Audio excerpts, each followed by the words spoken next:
பல்வேறு நாடுகளைச் சேர்ந்த 135 வெளிநாட்டு சுற்றுலாப் பயணிகளை கொண்ட அதிசொகுசு கப்பல் ஒன்று நேற்று திங்கட்கிழமை நாட்டை வந்தடைந்துள்ளது.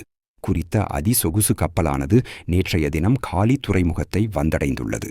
மால்டா அரசாங்க கொடியின் கீழ் பதிவு செய்யப்பட்ட 242 மீட்டர் நீளமுள்ள லுமினாரா என்ற அதிசொகுசு கப்பலே இவ்வாறு நாட்டை வந்தடைந்துள்ளது.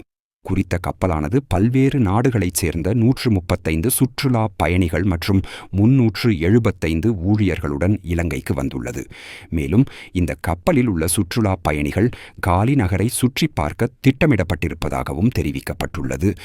நாட்டில் ஏற்பட்ட பேரிடர் காரணமாக சேவைக்கு வர முடியாத அரசாங்க ஊழியர்களுக்கு விசேட விடுமுறை வழங்குவதற்கு அரசாங்கம் தீர்மானித்துள்ளது. பொது நிர்வாகம், மாகாண சபைகள் மற்றும் உள்ளூராட்சி அமைச்சின் செயலாளரால் வெளியிடப்பட்ட விசேட சுற்றறிக்கையில் குறித்த விடயம் தெரிவிக்கப்பட்டுள்ளது. குறித்த சுற்றறிக்கை திங்கட்கிழமை அனைத்து அமைச்சுக்களின் செயலாளர்கள், மாகாண பிரதம செயலாளர்கள் மற்றும் திணைக்களத் தலைவர்களுக்கு அனுப்பி வைக்கப்பட்டுள்ளது. குறித்த அறிக்கையில் டித்வா புயல் காரணமாக தமது வதிவிடத்திலிருந்து சேவை நிலையத்திற்கு பொது போக்குவரத்து சேவைகள் தடைப்பட்டதால் சேவைக்கு சமூகமளிக்க முடியாத உத்தியோகத்தர்கள், வீதித் தடைகள் காரணமாக அல்லது அனர்த்தத்தினால் பாதிக்கப்பட்டமை காரணமாக சேவைக்கு சமூகமளிக்க முடியாத உத்தியோகத்தர்கள் ஆகியோருக்கு இந்த விசேட விடுமுறை வழங்கப்படுகின்றது.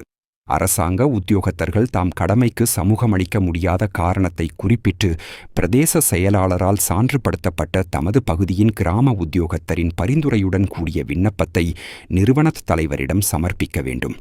பிரதேச செயலாளரால் சான்றுபடுத்தப்பட்ட உத்தியோகத்தரின் விண்ணப்பத்தை நிறுவனத் தலைவர் பரிசீலித்து அதன் சரியான தன்மை குறித்து தனிப்பட்ட ரீதியில் திருப்தியடைந்தால் மட்டுமே சேவைக்கு சமூகம் அளிக்க முடியாத நாட்களின் எண்ணிக்கைக்கான விசேட விடுமுறையை அங்கீகரிப்பதற்காக திணைக்களத் தலைவருக்கு சமர்ப்பிக்க வேண்டும் என அந்த சுற்றறிக்கையில் குறிப்பிடப்பட்டுள்ளது.